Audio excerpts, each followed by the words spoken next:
Salut à toi, c'est Chinois. Dans cette vidéo, je vais t'expliquer comment les quais de train ou de métro peuvent t'aider à mieux boxer. La méthode est une méthode assez intéressante pour augmenter ta posture en tant que boxeur. Une chose que je te dis dans maintes vidéos, c'est de mettre un petit peu d'imagination lors de tes combats et lors de tes entraînements, comme le fait de penser à un boxeur lorsque tu fais du shadowboxing.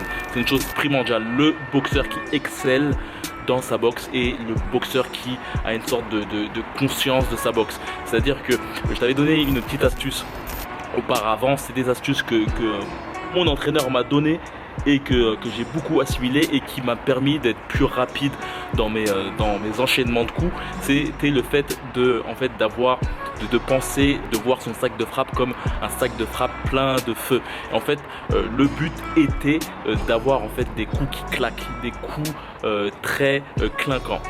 Beaucoup d'entre vous ont tendance à pousser le sac lorsqu'il frappe sur le sac de frappe, mais il faut en fait avoir le moins d'impact possible sur le sac de frappe.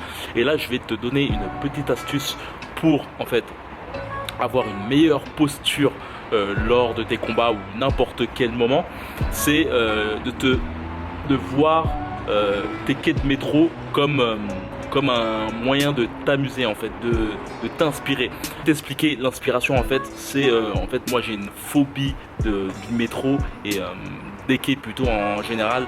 C'est surtout en moment de grève, quand tu vois que tous les rames de train sont blindées de personnes, j'ai tendance à avoir une certaine peur, à avoir une certaine appréhension de me dire que quelqu'un peut me pousser en fait dans les quais. Et en fait c'est une chose intéressante à voir, c'est que en fait la bonne posture du boxeur te permet en fait d'être stable et surtout de ne pas pouvoir être poussé justement, de ne pas être poussé en fait. Quand tu as une bonne posture de boxeur, en fait, tu as une très bonne stabilité. Et c'est une chose que je fais souvent en fait aux personnes qui ont une mauvaise stabilité. J'ai tendance à les pousser dans tous les sens. Et lorsque tu as une très bonne stabilité en tant que boxeur, c'est-à-dire ton poids sur la jambe arrière, avec le corps assez droit, en n'oubliant pas d'avoir en fait ton corps un peu en retrait, et en fait cette posture te permet en fait d'être assez stable. C'est une chose que je vais te dire, c'est là tu me vois, je suis dans un quai de métro, je me sers du quai de métro pour pouvoir t'inspirer.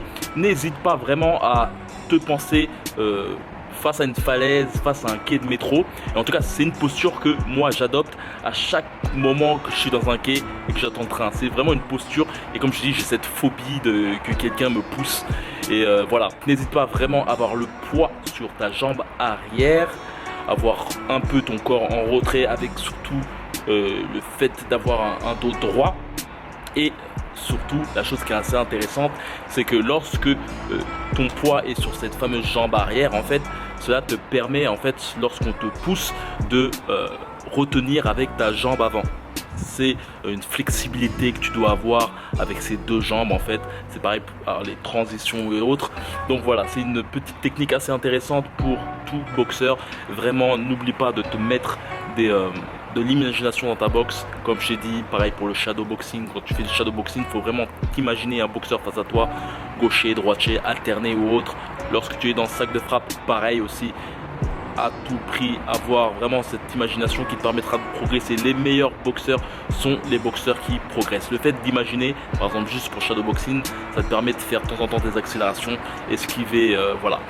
Donc voilà, n'hésite pas à me dire ce que tu en penses. D'ailleurs, il y a beaucoup d'astuces comme ça que je mets dans des formations qui sont dans les liens qui sont en dessous, surtout une formation que vous êtes nombreux à vous procurer, qui est le fait de se cadrer chez soi. Il y a beaucoup d'astuces, de méthodes, de cadre physique qui te permet vraiment d'évoluer plus facilement. Donc ces formations seront intéressantes pour toi si par exemple tu n'as pas le temps d'aller dans une salle de boxe, et même pour les personnes qui sont dans une salle de boxe et qui n'ont pas forcément un entraîneur qui se focalise sur eux, qui sont un peu délaissés. Et même dans tous les cas, le but est de te donner un max d'informations pour pouvoir évoluer. Vu mon expérience ou autre, cela te permettra certainement d'en apprendre plus, car dans cette chaîne je fais les choses très brièvement, et dans mes formations les choses sont plus complètes et plus voilà, il n'y a pas de fleuriture, de musique ou autre. Le but est vraiment de t'apprendre